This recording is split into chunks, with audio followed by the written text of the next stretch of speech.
টিনার কোনো ক্রিয়েটিভিটি ছিল না, একদম কোনো ক্রিয়েটিভিটি ছিল না। ওই বাড়িতে গিয়ে যেমন যেমন শিখিয়ে দেওয়া হতো তেমন তেমন ও ভিডিও করতো, ওর কোনো ক্রিয়েটিভিটি ছিল না। শুধু তাই, ওর মা আর টিনা মিলে, মানে টিনার মা এবং টিনা মিলে 15 লাখ টাকার গয়না চুরি করেছে, মাটি খুঁড়ে বার করেছে। এবার মাটিটা তো শক্ত ছিল, অগাস্ট মাসে যেহেতু বেরিয়ে এসছে, গরম বেশ ভালোই গরম। এবার মাটি শক্ত ছিল, জলকে ঢালছিল মাটি নরম করার জন্য জলনদীপ। আর জলনদীপের মা দেখছিল যে ভালো মতো মাটিটা খোঁড়া হচ্ছে কিনা, ঠিক আছে। আর টিনার মা মাটি খুঁড়ছিল, আর লাস্টে টিনা সোনাটা তুলে ব্যাগের মধ্যে ঢুকিয়েছে। এবং জলনদীপ বলেছে যে তোমাদেরকে মাটি চাপা দিতে হবে না, আমি আর আমার মা মিলে মাটিটা, এই গর্তটা যেটা খুঁড়েছো, যেখান থেকে সোনা বার করেছো, সেটা চাপা দিয়ে সুন্দর করে প্রলেপ লাগিয়ে দেবো, কেউ বুঝতেও পারবে না। পরের দিন আমরা যখন ওই গর্তের কাছে গিয়ে মানে মাটি খুঁড়ে দেখবো যে গয়নাটা আছে নাকি, তখন আমরা অবাক হয়ে যাবো। যাতে এমনভাবে আমরা মাটি দেখবো যাতে আমরা পরের দিন ভুলেই যাই যেখান থেকে আমার সামনে তোমরা সোনা বার করেছো, ঠিক আছে। এই হয়েছিল আসল ঘটনা। একটু হাসি পেলো না? আমারও পেয়েছে। চলুন আজকে ভিডিওটা শুরু করবো। আমি পল্লবী, লাইফ অ্যান্ড লিভিং চ্যানেলে আপনাদেরকে অনেক স্বাগত জানাই। যদি আমার ভিডিও ভালো লেগে থাকে তাহলে অবশ্যই সেই সবটি দেখার জন্য অনুরোধ করছি। আচ্ছা, এতক্ষণ একটু মজা করেছি, এবার আসি আসল কথায়। প্রথম কথাটা হচ্ছে যে ভিডিওতে সোনাচুরির গল্পটা বলেছে সেই ভিডিওটা আপনারা খুলে দেখবেন। যে হ্যাঁ, সোনাচুরির গল্পই বলবো, কারণ ওটা সত্যি গল্প, সত্যি নয় আর কি, সত্যিকারের গল্প আর কি, ঠিক আছে।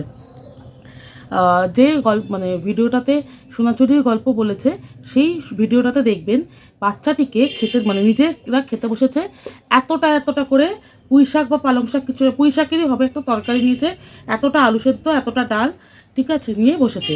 বাচ্চাটাকে দেখলাম ফার্স্টে দিল হচ্ছে এইটুকুনি আলু, এইটুকুনি একটু আলু দিয়ে ভাতটা দিয়েছে। তারপরে বুঝতে পেরেছে যে বাচ্চাটার থালাটাও ক্যামেরা ক্যাপচার করে ফেলছে, সঙ্গে সঙ্গে ঘুরিয়ে নিজের মুখের দিকে দিয়েছে। তারপরে বোধহয় চোখাচোখি করে অর্ধেক মাছ দিয়েছে বাচ্চাটাকে, তা গোটা মাছও বাচ্চাটার কপালে জোটেনি। কেন বাচ্চাটা ম্যালনিউট্রিশনে ভুগছে সেটা আপনারাই ওই ভিডিওটাতে গিয়ে দেখে আসুন। এর আগে শনিবারের একটা ভিডিওতে, শনিবার মঙ্গলবারের কোনো একটা ভিডিওতে, বোধহয় মঙ্গলবারের একটা ভিডিওতে ওরা নিরামিষ খাচ্ছিল, ওরা তরকারি ডাল চব্বচস্য দিয়ে খাচ্ছে, আর বাচ্চাটা কী দিয়ে খাচ্ছে? বাচ্চাটা খাচ্ছে মাখন দিয়ে, আর এইটুকুনি আলুর চিপস দিয়েছে, আলু ভাজাও না। কী আছে ওইরকম ডিপ ফ্রাইড আলুর চিপসে? কোনো নিউট্রিশন ভ্যালু থাকে? কোনো নিউট্রিশন ভ্যালু থাকে না। বাচ্চাটা কী পাচ্ছে? মাখন শরীরের জন্য ভালো, তাও যদি ঘি বুঝতাম। মাখন দিয়ে ভাত দিয়েছে, আর নিজেরা একটা করে চব্বচস্য করে ভাত খাচ্ছে। ম্যালনিউট্রিশনে কেন ভুগছে বাচ্চাটা বুঝেছেন?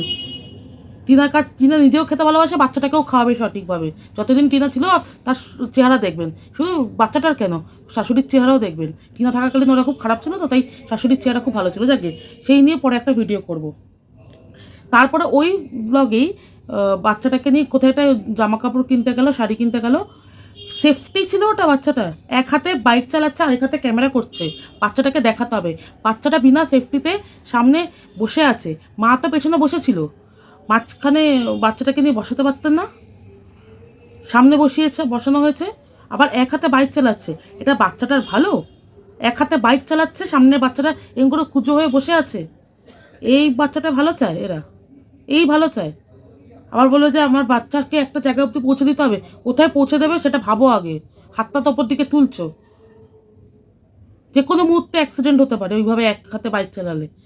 এরা আবার বাচ্চার ভালো চায়? বাচ্চাটাকে সামনে বসিয়েছে, পেছনে মা আছে। অন্য সময় যখন কেউ থাকে না, ঠিক আছে সামনে বসাও, নিজের নিগরানিতে রাখো, একরকম। পেছনে তো মা ছিল, মা তো ধরে বসতে পারতো। বাচ্চাটাকে সামনে বসিয়ে এক হাতে বাইক চালাচ্ছ। এই বাচ্চাটা সেফটি, এই বাচ্চাটার খাওয়া দাওয়া। যাকগে, আচ্ছা এখানে একটা আনি, মানে প্রসঙ্গ তুলে আনি। সেটা হচ্ছে যে সালমান খানের সাথে টিনার কিন্তু একটা তুলনা হয়েছে। টিনার মানে তো কী বলবো, টিনা যাতে বেড়ে গেল একদম। কোথায় সালমান খান, কোথায় আমাদের জলনদীপ, যাকে সালমান খানের সাথে টিনার তুলনা হয়েছে। মানে টিনার ক্রিয়েটিভিটি বা টিনার শিল্পীবোধ সালমান খানের মতো, তাহলে আমাদেরকে এটাই ধরে নিতে হবে। আচ্ছা, এখানে বলা হচ্ছে যে সালমান খান যদি মুভি করে, সেই মুভিটা হচ্ছে মানে ধরো সালমান খান কোনো একটা প্রডিউসারের কাছে মুভি করছে, তার সাথে রাগারাগি হলে সেই গিয়ে টেনে নেবে কিনা। কিন্তু এখানে একটা কথা বলি যে প্রডিউসারের থেকে যেমন ও ভিডিও চেয়ে নেবে না, কিন্তু সালমান খান যে মুভিটা করে, লোকে কিন্তু বলে না অমুক প্রডিউসারের মুভি, বলে সালমান খানের মুভিটা দেখে আসছি। তাহলে কি এখানে টিনা যেহেতু ভিডিও করেছে, সালমান খানের সাথে টিনার তুলনা করা হয়েছে, তাহলে কি চ্যানেলটা টিনারই?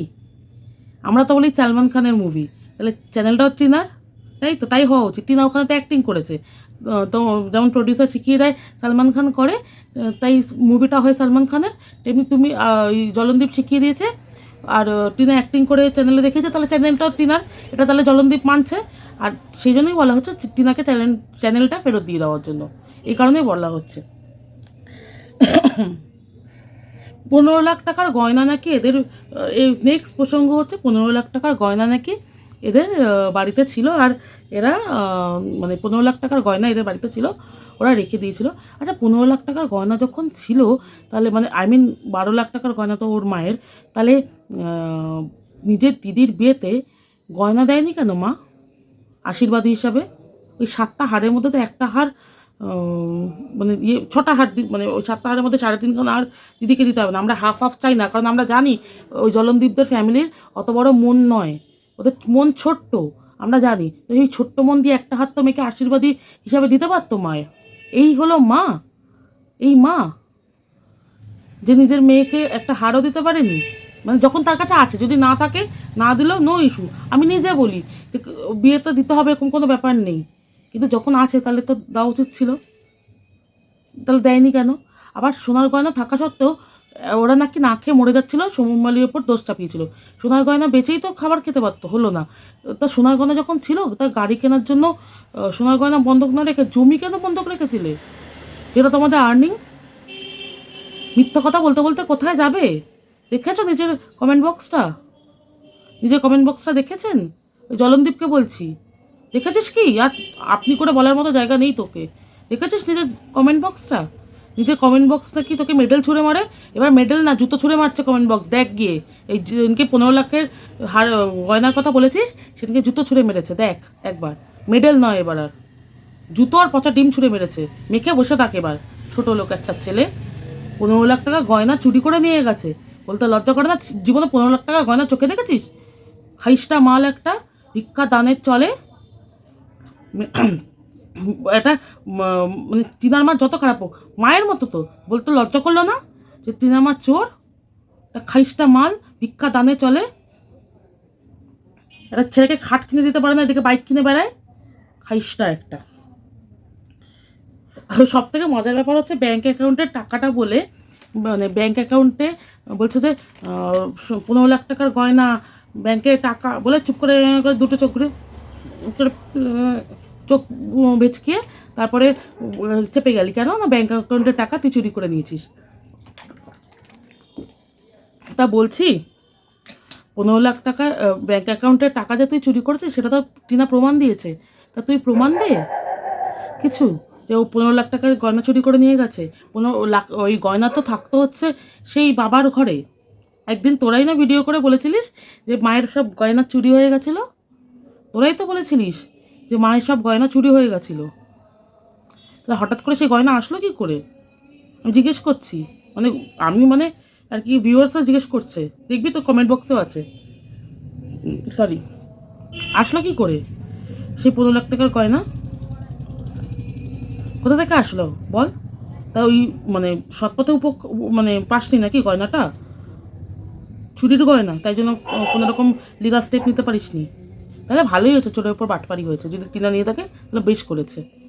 বলে রাখ, এখানে আরেকটা কথা বলে রাখি, সালমান খানের সাথে তুলনা করা হয়েছে যে সম্পর্ক, ধরুন সালমান খানের সাথে প্রডিউসারের সম্পর্কটা একটা বিজনেস সম্পর্ক হয়, যে সালমান খান ওখানে অ্যাক্টিং করে রেভিনিউ এনে দেবে প্রডিউসারকে, প্রডিউসার সেই টাকাটা মানে সেখান থেকে কিছু টাকা বা সেই পার্সেন্টেজের টাকা সালমান খানকে দেবে। তো ওটা একটা ট্রানজ্যাকশনাল সম্পর্ক হয়ে যায়। আচ্ছা আপনারাই বলুন তো, আপনারা যারা ভিউয়ার্সরা আছেন, যে মানে ও যে বলছে যে সালমান খানের সাথে তুলনা করছে হাজব্যান্ড ওয়াইফের সম্পর্কটা, তা আপনাদের মধ্যে কি কারোর মধ্যে হয় যা কারো হাজব্যান্ড এটা বলে যে ও তো বাড়িতে কাজ করে দেয় অমুক ঝিয়ের মতো, তাই খেতে পায়? এটা আপনাদের শুনতে ভালো লাগবে? যেমন লাগবে না, ঠিক তেমনি যে সালমান খান যেমন অ্যাক্টিং করে দেয় তাই টাকা পায়, ও তাই অ্যাক্টিং করেছে ওই চ্যানেলে আর তার জন্য ও কিছু খেতে পেয়েছে। এটা আপনারা মেনে নিচ্ছেন? যে সম্পর্ক ট্রানজ্যাকশনাল হয়ে যায়, বিশেষ করে বিয়ের মতো স্বামী স্ত্রীর মতো একটা সম্পর্ক যেটা ট্রানজ্যাকশনাল হয়ে যায়, সেই সম্পর্ককে সম্পর্ক বলে না সংসার বলে? না, যে সম্পর্ক সম্পর্কতে মানে মজদুরি এবং মজুরির ব্যাপার কথাটা এসে যায়। মজদুরি এবং মজুরি, আমি আবার রিপিট করছি, মজদুরি এবং মজুরি সম্পর্ক এসে যায়, ট্রানজ্যাকশনাল হয়ে যায়, মানে টাকা পয়সার লেনদেন হয়ে যায়। সেই সম্পর্কটা আর যাই হোক, সংসার থাকে না। তাহলে আপনারাই কী করে বলেন যে সংসার ছেড়ে টিনা চলে এসছে? সেই যে সম্পর্ক ট্রানজ্যাকশনাল, সেই সম্পর্ক সংসার বলে কোনো বস্তু আছে? আবার সেই লোকটাই বলছে যে কাজ করেছে বলে স্বাচ্ছন্দ্য ভোগ করেছে। যখন গর্ব করে পুরুষত্ব দেখিয়ে নিজের কলার উঁচিয়ে নিয়ে যখন ভাতের থালাটা সামনে তুলে দেওয়ার পর বলেছিলে যে তোমার সব দায়িত্ব নিলাম, তখন মনে ছিল না যে এই দায়িত্বের মধ্যে খাওয়া দাওয়াটা পড়ে? কাজ করেছে টাকা দে, তো খাওয়া দাওয়া লাগবে না। খাওয়া দাওয়ার প্রসঙ্গ বিয়ের সময় তুই নিজেই বলেছিস যে কাজ করুক আর না করুক তুই ওকে খাবার দিবি। ছোটো লোক একটা জানোয়ার ছেলে, তোর মাকে বলিস যে তুমি আমার ভিডিওর সামনে আসতে বলে খেতে পাচ্ছে। এবার আমি বুঝতে পারছি কেন ওর বাচ্চা ছেলেটি বলেছিল দাদুকে যে কাজ করো নয়তো খেতে পারবে না। আজকে বুঝতে পারছি যে এই কথাটা কার, আজকে বুঝতে পারছি যে এই কথাটা তোমার শিখিয়ে দেওয়া বাচ্চা ছেলেটিকে। তাই জন্য বলেছিল দাদুকে যে কাজ করো নয়তো খেতে পারবে না। ঠিক আছে? স্বাচ্ছন্দ্য ভোগ করেছে? কী স্বাচ্ছন্দ্য ভোগ করেছে? একসাথে মা শাশুড়ির সাথে এক বিছানায় শুয়েছে, দুটো পান্তা খেয়েছে, আলু সেদ্ধ ভাত খেয়েছে, নাকি এটা স্বাচ্ছন্দ্য? আর দুম করে কিল খেয়েছে আর বাপের বাড়ির নামে গালিগালাজ শুনেছে।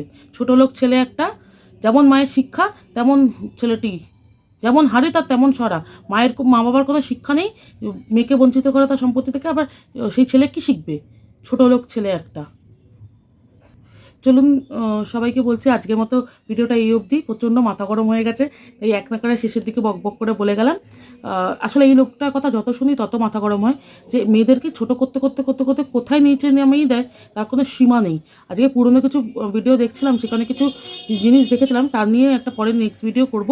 আপাতত আজকের মতো যাচ্ছে ভিডিওটা। যদি ভিডিওটা প্লিজ ভালো লেগে থাকে তাহলে like, share, subscribe and comment করবেন প্লিজ। কেমন লাগছে কমেন্টে জানাবেন, কারণ আপনাদের কমেন্ট আমাকে সমৃদ্ধ করবে। এটুকুনি ছিল আজকে ভিডিওটা। নেক্সট আরেকটা ভিডিও নিয়ে আসছি। আর ভালো থাকবেন, সুস্থ থাকবেন। আর এই যে এখন প্রচণ্ড সবার জ্বর হচ্ছে, সেখান থেকে নিজেকে সাবধানে রাখবেন। আর আজকের মতো এই অবধি, টাটা, লাভ ইউ অল।